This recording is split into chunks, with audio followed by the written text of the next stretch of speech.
meus apaixonados de plantão, mais um podcast aqui do nosso Shopping VHT, o Shopping Coração do Brás, o shopping que pensa em você e traz dentro desses podcasts sempre temas muito importantes, temas que a gente precisa, né, abordar e olhar com muito carinho, com muita graça.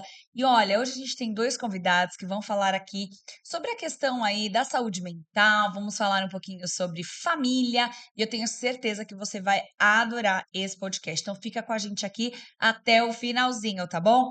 Bom, eu quero apresentar aqui os nossos convidados. Hoje eu tô em dose dupla. Tô chique hoje, gente. É a primeira vez que a gente. Não, já entrevistei um casal, mas é a segunda vez que a gente entrevista aqui um casal. Tô recebendo a Giane Santos. Seja muito bem-vinda, Giane. Obrigada, bom dia, Bárbara. É um prazer estar aqui com você, batendo um papo sobre esses assuntos, né? Muito bom. E também o Watson Ribeiro, seja muito bem-vindo também. Muito obrigado, é um prazer estar aqui com vocês.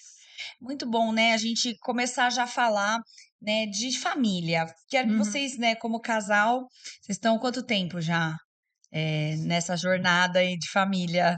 Vão fazer 34 anos. 34 Ah, anos. Primeiro que é uma dádiva hoje em dia Uhum. isso, né? uhum, Você encontrar um casamento 34 anos, um casamento que deu certo, continua dando certo. Qual que é o uhum. segredo para a família se manter aí há tanto tempo juntas, eh, como casal, ainda tendo amor, ainda tendo respeito? Fala Uhum. pra gente um Eu pouquinho. acho que é questão da cumplicidade, o compromisso, o investimento no amor, né, na relação, esse cuidado de sempre estar se olhando, se vendo como está a relação, avaliando, muita comunicação, acertando o que não está ali organizado, né? Eu creio que é esse compromisso, essa responsabilidade. E também o altruísmo, é não olhar só para si, né? É olhar também para o outro, tentar ouvir o outro, saber da necessidade do outro. Eu acho que por aí, não sei se você pensa É. assim. Eu creio que assim, a gente se casa por amor, deve ser assim, porque gosta da pessoa. Agora, esse amor ele precisa ser desenvolvido durante todo o tempo, senão ele termina. É algo que acaba mesmo. E agora, o essencial para que esse amor permaneça, para mim, o que eu vejo em nossa vida é o seguinte: primeiro, você se vê como uma pessoa que tem suas falhas, tem suas coisas, suas qualidades, e você se vê como uma pessoa normal e olhar o outro como alguém igual, não nem inferior nem superior, como alguém igual a você, no mesmo nível, e tratar o outro com o amor, com respeito, como você dá a si próprio. Uhum. Então, eu acho que essa vida a dois que permanece é você olhar para si, dar o valor para si, dentro do casamento, dentro da família, e ao mesmo tempo dar o mesmo valor ao outro. Porque assim, na alegria do outro, no sucesso do outro, é a sua alegria, é você estar junto. Então, assim, é um espaço, acho que família é isso, em que você se valoriza, sim, mas valoriza o outro da mesma forma. Uhum, perfeito. Diane, você como terapeuta, né, de casais, tem aí, deve ter ouvido muitas histórias. Uhum. Qual que é a importância, né, da terapia de casal? Porque muito se ouve falar, mas eu, por exemplo, acho que eu não conheço absolutamente ninguém do meu ciclo de amizades que já fez, por exemplo, a terapia de casal. A gente vê muito a terapia individual, Uhum. mas a de casal é muito difícil as pessoas, acho que, se renderem. Qual que seria a importância de ter, né, esse momento de terapia em casal? Uhum.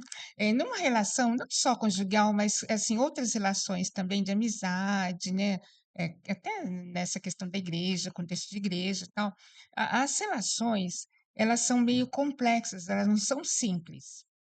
E a terapia ela vem exatamente para organizar, essa complexidade a ponto do outro enxergar o que está influenciando, né, numa crise conjugal, aí falando mais do conjugal, né, o que está influenciando na crise conjugal, que parte dele, porque às vezes as crises acontecem e a pessoa sempre aponta o outro como responsável. E não é sempre assim. Quer dizer, a maioria dos casos não é assim. Alguma coisa, cada um contribui para que essa crise inicie e às vezes até aumente. Então, a terapia ela vem exatamente para organizar e mostrar isso, o que é da minha responsabilidade que está influenciando nesse problema, nessa dificuldade. E aí, a pessoa entendendo isso, ela pode operar mudanças nela e fazer com que essa crise dissolva, acabe, né, e continue a viver juntos, né? Uhum. Porque relacionamento é um aprendizado, né? Sim. É um processo que vai para a vida toda. A questão hoje em dia é a pressa, né? As pessoas têm uma necessidade de que tudo se resolva muito rápido, elas não veem o outro como uma pessoa que pode mudar. E também tem o individualismo operando aí, que a pessoa só se vê e exige que o outro parece que não existe, precisa me dar atenção, precisa me ver. Sim. Esses são um dos maiores problemas que tem nesses relacionamentos, infelizmente. É, né? Como pastor, né, Watson, qual que é a visão nessa questão espiritual de ter a família firmada em algo espiritual, seja ele uma igreja, enfim, que seria aí o ponto-chave para a família dentro da questão espiritual? Uhum.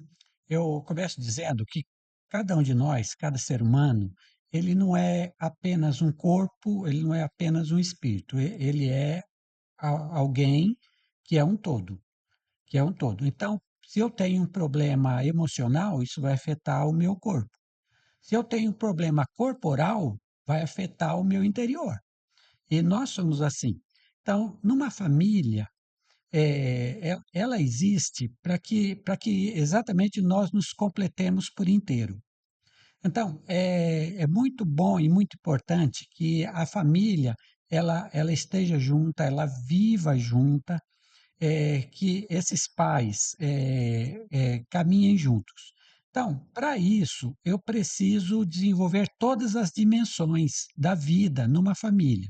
A dimensão física, que é o cuidado do corpo, cuidado com a saúde, alimentação, tem o aspecto emocional, que é você saber não, como lidar com as suas frustrações, com as suas tristezas, como você vivenciar as suas alegrias e vitórias como família, Uhum. e tem o aspecto espiritual, que não que muita gente relega. Ah, Sim. não preciso disso, né? Eu dou conta nas outras coisas. Mas essa é uma parte importante da nossa vida também, tanto individual quanto familiar.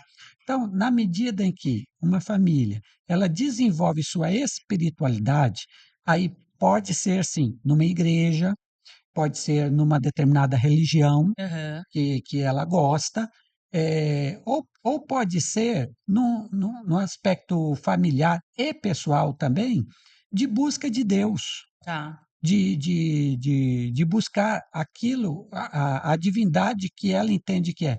Isso é extremamente importante para quê?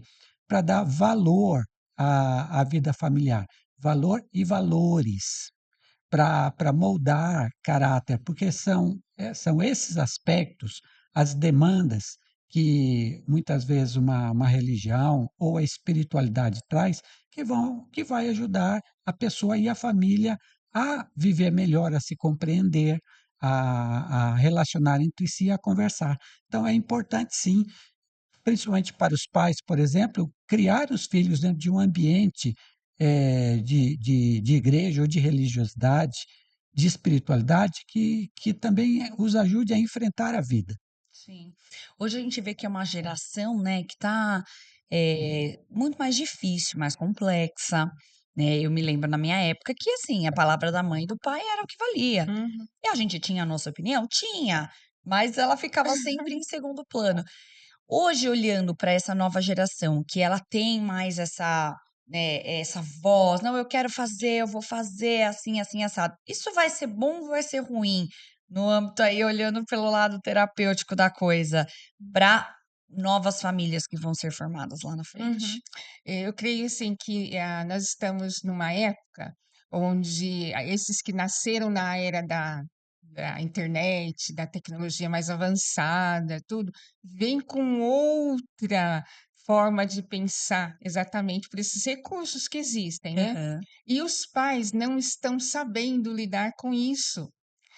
Eu vejo que os pais estão perdidos, eles não estão sabendo, porque querem carregar um aprendizado de um contexto em que tudo era mais lento, né, mais moroso, não tinha muita informação, muito acesso a tanta informação. Eles querem pegar essa roupa e colocar num espaço que não cabe. Então, eu vejo que os pais precisam também de flexibilizar em alguns aspectos, Uhum. até para ajustar essa questão da educação. E também a pós-modernidade, com toda essa tecnologia, toda essa cultura, ela acaba estimulando a individualidade, né? As redes sociais também. Não estou, assim, dizendo que a tecnologia, o avanço da ciência nessa área, que as redes sociais são, né, Ruins, de né? jeito Não. nenhum. A questão é o uso, de como usar. E nesse sentido, as pessoas estão ficando muito individualistas, tanto é que o número de narcisistas hoje em dia, o narcisismo já patológico, é enorme.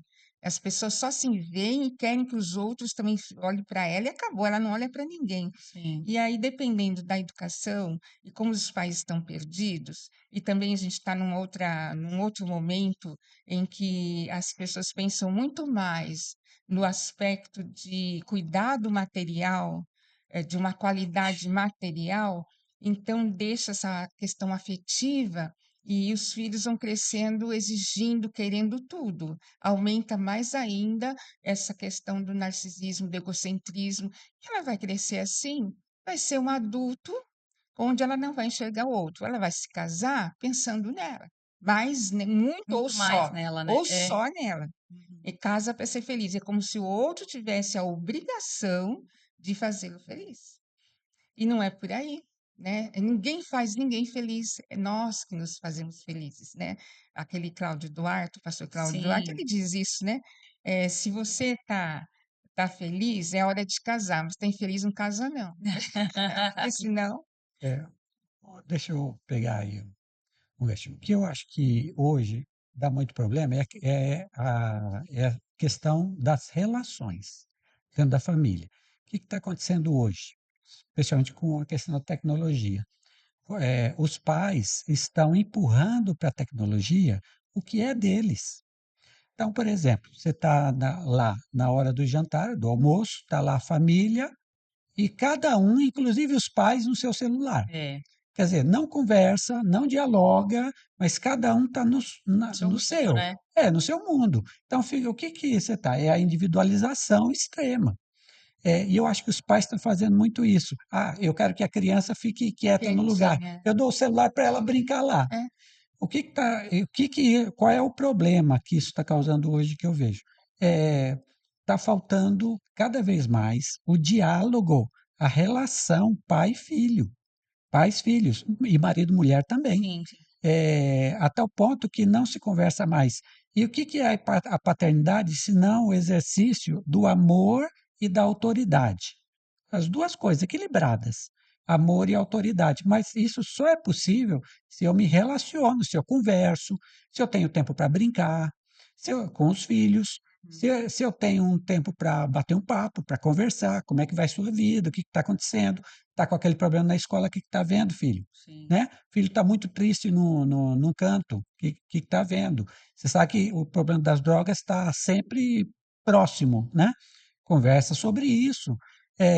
Então, o que eu acho assim, a crise está em que parece que os pais estão cada vez mais terceirizando para a tecnologia o que é a função deles. Aí é o caso que a Giane falou, filhos crescem e o comportamento deles vai ser o quê? Uma cópia do que ele viveu em casa. E falta isso, falta a conversa, falta o diálogo, o olho no olho. porque, Bárbara, educar dá trabalho. É. Educar, conviver é trabalhoso, Sim. né? E as pessoas não querem mais ter esse trabalho, eles estão indo tudo por mais fácil, mais rápido, né? Tudo que dá prazer, tudo que é mais, desculpa, tudo que exige um pouco mais, não quer. E para se relacionar, para viver a humanidade, é meio trabalhoso, mas vale a pena, né? Sim, no fim das contas, né, a gente sabe que viver é uma dádiva, né? Sim. A gente vê tantas pessoas doentes que clamam por, né, um pouquinho de saúde, né? E a gente tem tudo muitas vezes e às vezes a gente não consegue dar valor. Eu acho que essa geração é uma geração realmente que ela precisa aprender a dar valor, Uhum. né, ao aquilo que ela tem. Hoje a gente imagina, quando eu era criança, assim, eu me lembro que a gente comprar uma pizza em casa era um dia especial, Ah, né? Hoje a gente come pizza toda semana na nossa e casa. escolhe o sabor que, né, Escolhe o que você quer. quer. Então, assim, é uma geração muito, abençoada, muito próspera nesse sentido, mas que não consegue valorizar, né. Nesse livro, Bárbara, eu coloco um pouco também dessa minha infância, que eu tive restrição de várias questões básicas, né, para sobrevivência. E aí, quando eu falo em alguns lugares, tem pessoas assim: Eu não consigo imaginar isso". É. Eu fui falar numa escola para um Você nasceu aonde, eu Jenny? nasci na Na Bahia e Bahia? vim com 3 anos para São Paulo. Tá. E eu fui falar numa escola onde o público era adolescentes de 11, 12 anos, né. E um deles, depois que eu falei assim: "Olha, isso está inventando, isso não existe, sabe, você está inventando isso". Eu também falei, recentemente numa igreja, Hã. onde 2 senhoras adultas, assim: "Nossa, gente, eu não consigo entender o que é isso, porque eu tive de tudo". Olha só. Tive de tudo. Então eles não passaram, né, por algumas, frustrações de necessidades na infância, então eles não sabem o que é isso. E aí também dificulta a capacidade de resiliência diante de desafios, né, lá na vida adulta, eles Sim. não vão, conseguir sozinhos, né, lidar com frustrações da vida adulta. Por exemplo, uma infidelidade no casamento ou alguma pequena, nem fala nem infidelidade, mas uma pequena crise, há uma dificuldade de enfrentar, por isso que os divórcios estão aí, né, Gritando, gritando, né. porque pequena frustração já não suporto. Então Uhum. Uma dificuldade então deixa eu romper que é a é. melhor coisa, porque eu não consigo viver com essa dor. Hum. Vamos já pegar o gancho falando do seu livro, que é esse livro aqui bonito, a capa, chama Florescendo através da dor e do preconceito. É, Fala um pouquinho mais sobre esse livro. Você já falou que você fala um pouco sobre as suas dificuldades aqui na infância, isso. mas qual seria aí, né, o que que você quer ensinar para quem ler este livro aqui, Jane? Uhum. E que é possível superar baixa autoestima, complexo de inferioridade, sentimento de rejeição, sentimento de exclusão, que é possível superar. Por mais que tenha sido os traumas maiores, desculpa, que tenha sido os traumas, é Aham. possível superar. Mas a pessoa tem que se permitir a sair de um estado de vítima e ir para um estado de responsável, de autonomia e responsabilidade, e ela se responsabilizar pelo outro. Porque geralmente quem sofre muitos traumas na infância, às vezes assume esse estado de essa posição e esse estado de vítima, e ela terceiriza a necessidade de se cuidar, então ela quer que o outro cuide dela. Ela fica esperando que todos olhem, que todos aprovem, sempre tem uma expectativa elevada em relação ao outro. O outro precisa salvá-la e o outro não salva ninguém.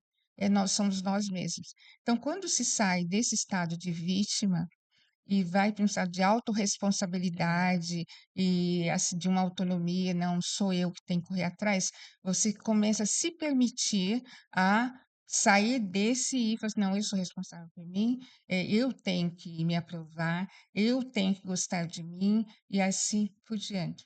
Uhum. Ah, lá em Provérbios tem um versículo que fala que assim como você mostra que é, assim os outros vão te tratar.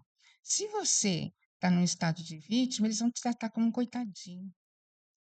E esse tratar como coitadinho só estimula esse sentimento de inferioridade, ai, não posso, ai, coitadinha de mim e tal.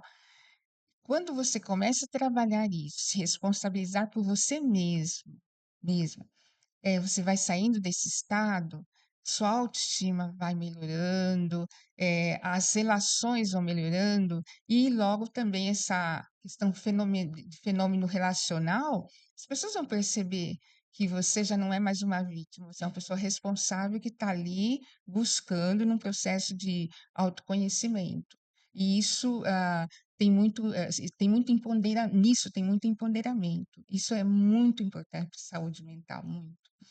E o meu pai, ele era alcoolista, e quando ele bebia muito, ele ficava extremamente violento e agressivo. E nós, os mais velhos, eu tenho 12 irmãos, comigo 13, e os mais velhos viveram esse momento de violência, esse ambiente de muita violência, agressividade, restrição de alimento, né, de uma qualidade de moradia, né, uma série de restrições de roupas, tudo. E com isso eu desenvolvi uma rejeição muito grande e também uma baixa autoestima terrível, negativa, nem baixa é negativa. E meu pai tinha uma fala frequente que era o negro, quando crescesse, a mulher ia ser prostituta e o homem ladrão. Então ele tinha um alto preconceito que ele passava para a gente. Pesado, hein? E assim, não era uma falinha de vez em quando, era frequente. Falava que não adiantava estudar, que não adiantava buscar nada na vida, porque preto não tinha vez. Então, você imagina, para mim isso não é uma verdade, Uhum. que a gente fala de crenças limitantes, Sim, né? sim, sim. Era uma verdade, É teu pai, introjetou. tua autoridade maior, te Exato, falava isso, você Uhum. acreditava naquilo. exato. E aí, aquilo para mim, né? Eu achava que eu não tinha direito de nada. Mas quando eu me converti aos 13 anos, Deus foi mostrando, não é bem assim. E mostrando através de pessoas, bem interessante, através de pessoas, que não é bem assim. E ele começou ali em mim um processo de resgate, né, de dignidade, de existência muito, mas muito profundo. E eu digo que não terminou ainda, porque a gente sempre tem o que trabalhar, É. mas aquele mais doloroso, aquele momento mais doloroso, aquele estado mais doloroso, já me curei. Estou no processo, mas o que me doía, o que fazia, eh, Aquela sabe, mágoa, né? aquela mágoa, aquela raiva, sentimento de humilhação, de vergonha, isso, né? Então me ajudou bastante, foi a presença de Jesus através das pessoas que me ajudou nesse resgate de dignidade. Então eu quero mostrar que é possível, é possível. Inclusive nesse livro a gente fala sobre a questão do preconceito que muitos têm, né, em relação a profissionais da área da saúde mental, e eu digo que no meu livro que Deus usou muitos da saúde mental, ele usou mesmo como instrumento para me salvar Hum, dessa baixa autoestima, desse Sim. estado, né, de inferioridade. E aqui a gente trabalha esses aspectos, né, porque muitos ainda têm um preconceito, né, porque é saúde mental, então procure a ajuda de médico ou de um terapeuta ou psicólogo, é como se mostrasse que a minha fé estivesse fraca, e não tem nada a ver com isso, nada. Fala um pouquinho, Watson, sobre esse livro também, que é Onde Dói, né? Um livro super, já assim, a capa já diz logo, né? Onde dói. Que eu acho que hoje as pessoas, elas estão realmente doentes, né? Nas suas almas, né? No seu corpo. Muita gente com estresse, com burnout, com uma necessidade imensa de ser aprovado, né? Enfim. Então, fala um pouquinho, Encontrando Deus em Meio às Dores da Alma. Muito bem, Bárbara. Esse livro nós escrevemos, quando digo nós, são aproximadamente 15 pessoas que escrevemos esse livro. Esse livro nasceu na época da pandemia, quando ninguém podia sair de casa, Sim. e nós fizemos várias lives para ajudar exatamente o pessoal que estava em casa, que começou a passar por ansiedade, crise de ansiedade, começou a passar por depressão e uma série de problemas interiores que estava latente. Então, fizemos várias lives nesse sentido, convidamos várias pessoas da área de saúde mental, pastores também, para falar ali. E a partir dessas lives, a gente resolveu escrever um livro, para ajudar as pessoas também. Deixar escrito. Daí nasceu o livro. O que, que o livro quer? Ele quer conversar com as pessoas que sofrem. Por isso que onde dói, onde é que está doendo dentro de você, tá? Porque o nosso objetivo aí é ajudar as pessoas a se tratar de ansiedade, das crises de ansiedade, depressão dessa A ideia do síndrome do pânico. fracasso, Aham. síndrome do pânico e outras coisas mais, aquele medo exagerado. Então, essa é a ideia. Então, cada capítulo foi escrito por alguém de alguma área. Por exemplo, o médico psiquiatra, ele escreve, tem o capítulo dele, que ele fala sobre esses assuntos. Alguns psicólogos trabalham essa questão dentro de sua área. Alguém da área de teologia, que é o meu capítulo, alguém da área de filosofia. Então, nós temos várias pessoas, cada um escrevendo sobre esse tema a partir das suas especialidades. Tá. E nós temos também, isso é interessante, capítulos de compartilhamento. Então, são pessoas que passaram por depressão, que passaram por crise de ansiedade agudas e que escreveram sua experiência de vida. Como é que elas conseguiram vencer essas crises ou como estão vencendo, porque muitas estão ainda no processo, né? Então, o livro foi escrito para isso. Então, é um livro muito bom porque se trata da parte científica, de um lado, e da experiência humana, de outro. E agora, por que a gente quis escrever? Nosso público geralmente é um público de igreja, ou evangélico ou católico, né? Um público de igreja. E o que a gente observa muito nas igrejas? Que você tem muita depressão, você tem muita crise de ansiedade, da mesma forma como em todo lugar. Só que o que acontece na igreja? Na igreja existe uma espécie de esconder a verdade. Por quê? Você sempre se apresenta no melhor seu. Você é sempre uma pessoa espiritual, você é uma pessoa que serve a Deus, você é uma pessoa que vai na igreja todos os domingos ou na missa. Então, quer dizer, você sempre se apresenta como alguém que não tem problema nenhum. Está tudo bem, Deus está me abençoando, a vida está ótima, mas lá dentro de você está doendo. Uhum. Está doendo com alguma depressão, está doendo com alguma ansiedade, está doendo com alguma síndrome de pânico, né? Tá doendo com alguma frustração. A gente quer resgatar isso, a gente quer dizer para as pessoas, independente de você servir a Deus, ir numa igreja, ter uma religião, independente disso, vai buscar ajuda. Busca ajuda de profissionais, os profissionais da área de saúde mental, médicos e Hum. outros, pastores, padres. Busque ajuda para o seu problema que é interior e que é importante. Porque se tem o problema e não busca ajuda, aquele problema pode lhe prejudicar e muito em sua vida. Uhum. E, Bárbara, e nesse processo de cuidado da saúde mental, as pessoas às vezes pensam, não, não, se eu falar, se eu admitir e tal, eu vou ser, né, eu sou fraca na fé.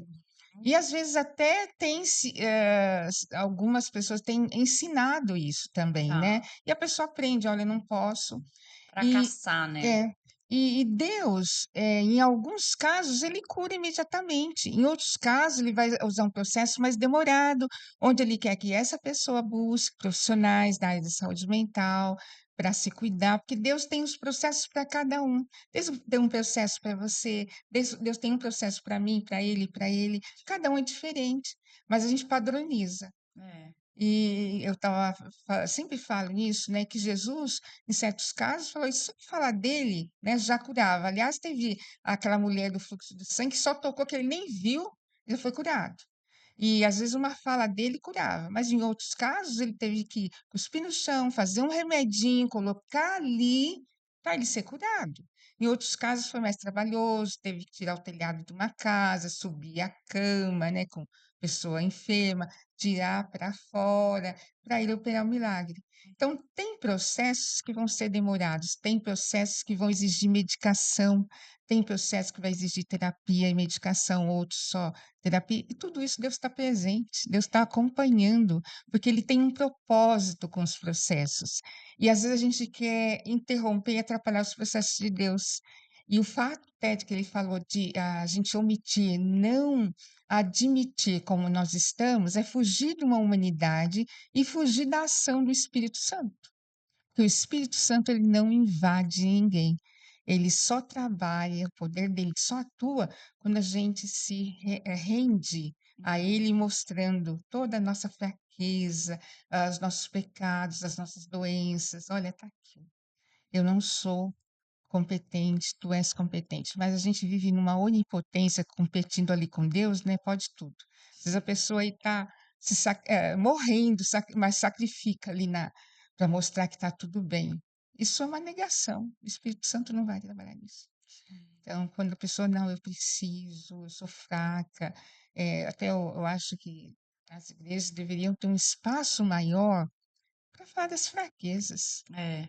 sem ser julgada, Porque sem ser quando a pessoa tem um reprimida. testemunho, ai, vem dar um testemunho aqui. Tem um lugar para ela, né? Uhum. E é Mas só quando ela coisa tá, boa, e né? é só coisa boa. Não, isso é muito bom, que bom que a gente, ou quando a gente ouve coisas boas, isso edifica a gente. Mas isso que você falou realmente é uma coisa que a gente sente falta. De tipo, poxa, hoje eu não tô legal, hoje eu não tô me sentindo bem. Onde eu vou procurar essa ajuda? Geralmente a gente vai procurar uma amiga, né? E o último lugar que a gente talvez procure é na É igreja. igreja, porque né, é julgada. É, Você está com pouca fé. Ora mais, lê mais a palavra. Sua relação com Deus não está boa, então você é bem julgada. Então, esse julgamento bloqueia esse espaço de comunicação. sim. E isso é complicado. Enquanto que o espaço da igreja deveria ser terapêutica, É. né? Mas Bom, agora me fala um pouquinho, dentro das experiências que vocês hoje já têm. Quanto tempo de profissão já, Giane? 24 anos. Nós estamos em 24? 24. 24, você, Watson? Quanto tempo de pastor? Mais de 40 anos. Então, vocês já devem ter visto muitas coisas. Quem mais procura ajuda? Quem mais tem coragem de procurar ajuda? Eu acho que eu já sei a resposta, mas vou deixar vocês responderem. O homem ou a mulher? No meu caso profissional, né, ali de terapia, é a mulher, só que está mudando essa realidade. É, Tá mudando. Assim, antes da pandemia já estava mudando um pouquinho, depois da pandemia mudou mais ainda. O público masculino tem procurado. E antes, o público masculino procurava influenciado ou por uma mãe, ou por uma esposa, ou por uma sim. amiga. Não, hoje não, eles já estão buscando isso. Até porque se fala muito de saúde mental hoje, e eles acabam percebendo a necessidade. Então, hoje está tendo uma mudança, pelo menos na minha área de terapia, né? Que Hum. bacana. E você, pastor? É a mulher que procura mais, sempre, né? Às vezes, até na questão do casamento, é ela quem procura a primeira vez, né? Embora, sim, muitas vezes é o casal que vem, né? Tá. Mas, de um modo geral, a mulher procura mais. O homem é sempre mais reticente, né? Aham. É, eu acho que isso até é meio que cultural também, É, né? A gente tem essa é, questão mesmo de que o homem não pode Exatamente. mostrar sua é, fraqueza. Aquela frase que tem homem não chora, engole o choro. Isso é, aí é um é, trauma que muitos homens acabam levando consigo Uhum. e isso reverbera muito depois na família, ele passa isso pro filho e assim vai, com né? Uma certeza. Uhum. coisa muito, muito difícil assim de lidar. Hoje, qual o conselho que vocês dariam para casais e famílias que estão passando por um processo de dificuldade e não estão conseguindo mais se relacionar, que estão brigando muito? Queria que vocês falassem um pouquinho para esses casais que estão assistindo a gente aqui, ou a mulher, ou o homem também que está ouvindo a gente aí, conselhos bons para ter um casamento aí, para aparar essas arestas da briga, enfim. Uhum. Eu acho que é bem interessante, no relacionamento de casal, quando aquilo que eu falei agora há pouco, quando surge algum problema, alguma coisa, conversar. A comunicação, ela é essencial. E falar sobre os seus sentimentos sem acusar o outro. Olha, eu me sinto magoada, eu me sinto bem com raiva, mas não falar por conta de você, não. Eu me sinto assim, né? Identificar as suas emoções, seus sentimentos e falar, e se responsabilizar por elas e falar para o outro sem acusação. E também de se perguntar o que tem de mim que é o que eu falei agora há pouco, né, que está influenciando esse conflito ou essa crise. O que será que eu estou fazendo que está ajudando, está aumentando, está provocando essa crise? Porque nunca é só o outro. Algo acontece ali nesse relacionamento onde os dois têm uma participação e acaba eh, desenvolvendo crises, conflitos. Certo. Então, acho que Agora, seria isso. além disso que a Giane falou, eu acho que quando há situações em que, mesmo conversando, as crises e as brigas continuam. Sim. E isso realmente faz com que uma família não consiga prosperar e viver bem. Então, há momentos em que tem que procurar uma ajuda fora do casal, uma ajuda externa. Os familiares são boas pessoas, desde que, familiares eu digo pai e mãe, né? Desde que não sejam pessoas que Tomem parte. tomem partido pelo filho, né? Ou pela filha. Tem que ser pessoas É, neutras, né? exatamente, tem que ter um pouco de maturidade para saber perceber. Mas aí, quando uma situação não se resolve conversando, tal, mas não se resolve, as brigas continuam, começa a nascer uma espécie de raiva e de ódio. É hora de procurar um profissional. Aí é um terapeuta, se for uma pessoa religiosa, ou pastor ou padre, ou terapeuta, um analista, para ajudar esse casal em seus momentos. Há momentos em que sozinho, só os dois, não conseguem. Não estou dizendo que é todo mundo, mas assim, há situações e há casais que precisam de ajuda externa. Então não pode ter medo de procurar. Tá. Tem que procurar. E a não ser, Bárbara, em casos de abusos, né? Nos relacionamentos conjugais, abusos físicos, psicológicos frequentes, né? A não ser que tenha isso, exercer um pouco de paciência, porque tem conflitos que não se resolvem de uma hora para outra, tem crises que não se resolvem de uma hora para outra. Então, tem um pouquinho de paciência. Agora, em casos de abusos físicos, psicológicos, sexuais, aí tem que ter uma agilidade mesmo, tomar uma providência, né, e realmente resolver. Mas se não for isso, é exercer a paciência, os 2 lados, além da comunicação, de buscar ajuda, de ver o que, reflete em mim, reflete nisso, também, exercer a paciência. Por exemplo, né, nesse momento que o casal está em conflito, como que eles devem fazer com os filhos? Eles sinalizam que está com problema, ele entende que está com problema ali, o casal. Como é que eles fazem com os filhos nesse momento? Os filhos entram para a terapia também? Eles conversam com os filhos e explicam o que está acontecendo? Eles tentam encobrir isso dos filhos? Como é que é nesse sentido em relação aos filhos? Sim. Essa questão de esconder dos filhos, né, o que se passa no casal, em conflito, é totalmente negativo, porque eles percebem. É, né? Eles percebem, por mais que eles tentem, que a mãe ou o pai tente, ai, não, é só gente, é uma briguinha só, tá, filho? Percebe? Isso faz muito mal pro filho. É importante, é óbvio, dependendo da idade, né? Conversar o mínimo possível. Se é uma criança muito pequena, conversa, olha, papai, mamãe não está muito assim, mas daqui a pouco se resolve. Tá. Sempre Sem isso. muita explicação, mas Exato. explicando que tem É. algo ali. Olha, papai gritou com a mamãe no carro, mas olha, isso de vez em quando acontece, mas a gente depois pede perdão, se arrepende, viu? Para a criança ver que, ah, que é uma realidade essa questão de, às vezes, ficar chateada, às vezes ficar com raiva. Senão a criança cria em sua mente o idealismo de perfeito, mas ela vê no comportamento dos pais uma imperfeição. Isso pode causar uma confusão e pode desenvolver, inclusive, transtorno mental. Isso é muito importante ser falado. Tá. Então, esconder para não perceber é um equívoco, porque a criança. Aliás, as pessoas percebem quando tem algo errado com o outro, ainda mais a família que convive 24 horas, né?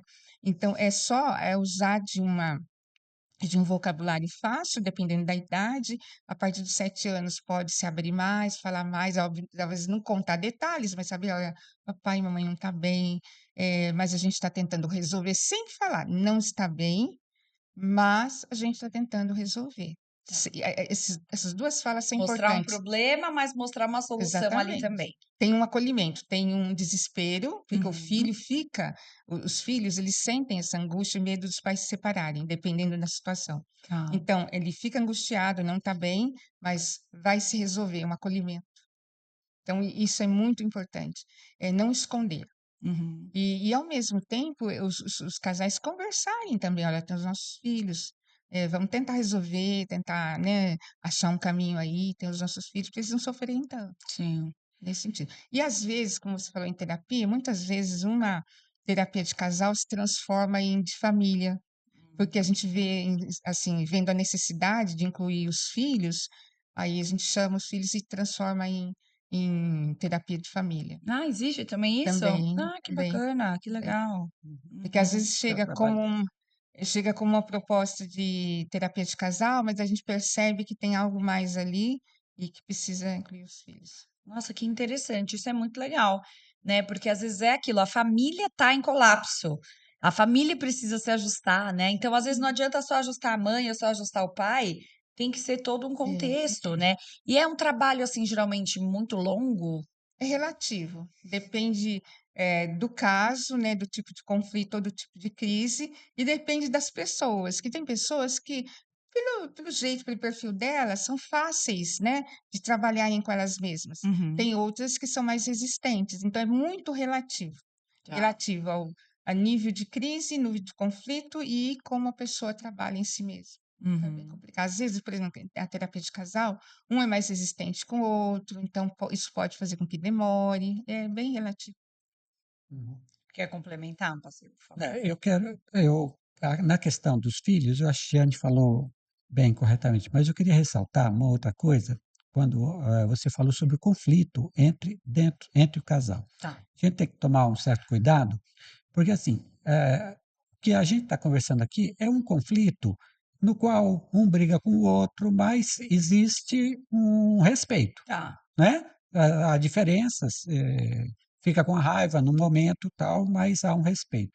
Mas há conflitos que ultrapassam o respeito. É aqueles onde há a violência. É aqueles onde e a violência pode ser física, bater em alguém, como pode ser psicológica também. São aquelas palavras que humilham, que rebaixam o tempo todo. Então, é preciso tomar cuidado quando o conflito se torna dessa natureza. Por quê? Porque você ultrapassou uma barreira. Que barreira é essa? A barreira do respeito. Quando você briga, se você tem respeito pelo outro, isso dá para administrar. São essas crises que a gente Sim. administra. E qual casal que nunca brigou, não é? Se não tiver Dá também uma briguinha, teve que É, tirar, só pra fazer as pazes. Mas quando a situação ultrapassa o respeito e a violência acontece, aí outras providências têm que ser tomadas, especialmente da parte da mulher, que é quem sofre mais, que é quem sofre mais, que é quem geralmente quem está sofrendo com isso.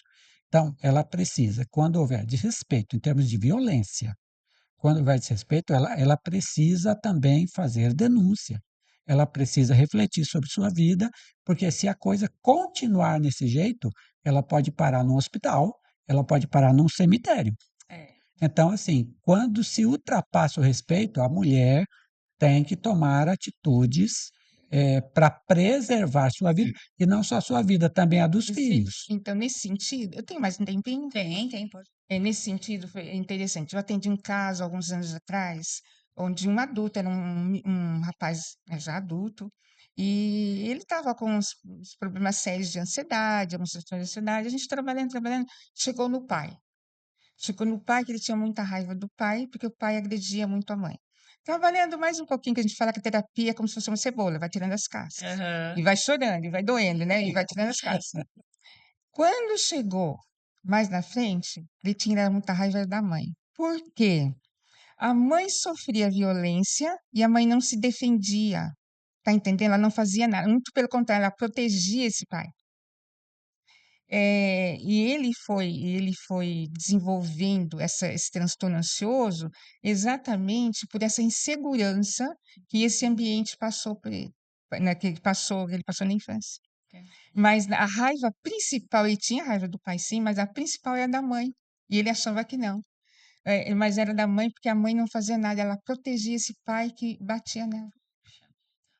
E aí foi um trabalho muito bacana isso, mas para você ver aonde vai, né? Que às vezes a pessoa acha que é uma coisa e aí você vai, né, desfazendo aquela teia para chegar. O trabalho da terapia, ele é muito importante, né? Com certeza, cara. Nossa, ele é muito importante. Eu acho assim que é uma coisa de Deus mesmo para ajudar a pessoa a realmente trazer dignidade, sabe? É muito importante. Já eu passo por terapia, já passei por uma terapia, hoje eu passo por manutenção até por conta da profissão. É Sim. fantástico.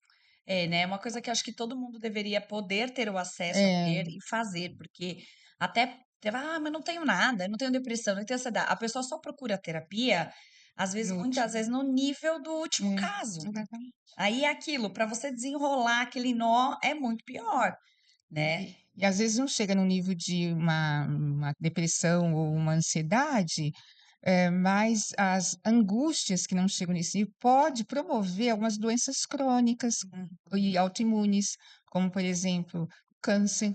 Se sabe que uma grande porcentagem do câncer tem a ver com a genética, a hereditariedade, mas há um índice enorme, enorme, que tem a ver com emoções É, retidas, que não chega a ser que não chega a passar para uma ansiedade ou uma depressão, mas são angústias retidas que o corpo não aguenta, o corpo vai adoecer. é verdade. Então, o que você está falando faz sentido. O problema no nosso país é que, infelizmente, o acesso é um pouco difícil, É, né? É, é uma, caro, é né? caro, É né? caro.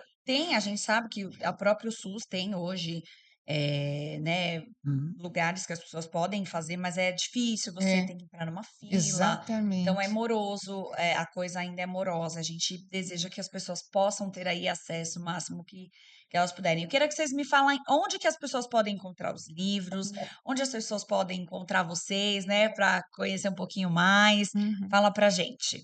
Esse aqui, o Florescendo em Meio à Dor e o Preconceito, pode ser encontrado nas plataformas do Amazon, Americanas, Um Livro, ah, Casas Bahia. Casas Bahias, Magazine, todas as Se principais. colocar lá no Google livro Ele sai, florescendo, ele já vai já sai, aparecer. isso. E pode também entrar em contato conosco através do Insta, né? O meu é Jeane Psicanalista Terapeuta. Só colocar lá já consegue entrar no Insta, né? E se quiser adquirir, acessar. Tem na versão física e também e-book, através dessas plataformas. Perfeito. Certo. E esse daqui? O livro Onde Dói, É, ele está na Amazon. tá. Então a pessoa pode acessar lá e comprar através da Amazon. E me encontra pelo meu nome, Whitson, né? Escreve Whitson. Escreve com I, mas fala Watson. Aí eu tava até brincando. Eu falei, é o Exatamente. Whitson, né? Não, é o Watson. Como é um nome único, Vai ser fácil de achar. vai ser fácil de achar. Muito bom. E o seu Instagram também, né? É o Isso. Whitson, acha lá você certinho e tem todas as plataformas aí, os livros para você adquirir. Queria que vocês deixassem uma mensagem final aqui para quem está nos assistindo, para a gente se despedir aqui, por favor. Uhum. A mensagem que eu deixo é da pessoa se buscar nos relacionamentos, mas não esperar tanto do outro, esperar muito de si. E tentar entrar num processo de autoconhecimento, de voltar para si, de se analisar com frequência, de colocar assim o que está bom, o que não está, o que posso mudar, o que não posso. Aprender a reconhecer suas emoções. Nós somos imperfeitos. Tem dia que a gente vai levantar triste, está tudo bem. Tem dia que vai ser mais difícil produzir no trabalho, está tudo bem. Vamos se esforçar, mas tudo bem. Tem dia que a gente vai estar mais com raiva, tem dia que vai estar mais alegre, mais feliz, mais com coragem. É aprender a identificar as suas emoções e a lidar com elas e aprender a se acolher a partir disso, a buscar ajuda quando vê necessário, não se sentir onipotente, não vou empurrando com a barriga, não, busque ajuda, um pastor, um conselheiro, uma amiga, pai, mãe, mas fale mais um pouquinho do que se sente, do que incomoda, é não guardar que isso também é terapêutico. Não guardar é terapêutico. Perfeito. Bárbara, primeiro nós queremos agradecer estar aqui com você, né? Nesse seu programa. Muito obrigado. Uma alegria para nós. A mensagem é a seguinte: certa vez perguntaram a Jesus qual era o principal dos mandamentos, aquele que deveria obedecer em primeiro lugar. Jesus diz: ame seu Deus e ame seu próximo. As duas coisas, não uma só, Sim. das duas, as duas. Nós vivemos no mundo hoje extremamente individualista, em que, assim, muitas vezes eu quero derrotar os outros para subir na vida. Esse é o esquema, muitas vezes, da nossa situação atual. O que Jesus diz é o seguinte: você não vai ser feliz se você não olhar para fora. é importante esse olhar para dentro, é extremamente importante. Como Jesus diz, ame o seu próximo como a si mesmo. Então, esse amar a si próprio é saúde, Sim. é bom, não é egoísmo, não, é uma coisa boa. Mas você também tem que olhar para fora de você. Esse olhar para fora é olhar para Deus, aí entra a espiritualidade da pessoa que ela deve cultivar, e é olhar para o seu próximo. Você está cercado de muitas pessoas que podem ser pessoas amigas que vão te ajudar a viver melhor. Entre em contato com elas, faça amizade, seja uma pessoa amiga, seja uma pessoa boa em relação a esses relacionamentos. Mas você tem também outras pessoas que você não vai ser amiga assim de conversar, bater papo, mas são pessoas que estão numa situação pior que a sua, estou dizendo no sentido social, no sentido financeiro, tal, econômico, e que você pode ajudar também, né, nessas áreas a fazer com que a vida delas seja melhor. Então, assim, ame seu próximo, ajude as pessoas, entendeu? Tanto ajude no sentido de ter amizades, boas amizades, quanto ajude também no sentido de buscar o outro para ajudar o outro.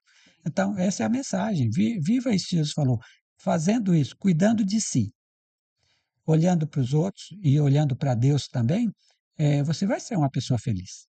Com certeza. Muitíssimo obrigada. Até o nosso Obrigada, próximo professora. aqui bate-papo. Obrigada a você que ficou com a gente aqui até agora. Um beijo para vocês e até já já.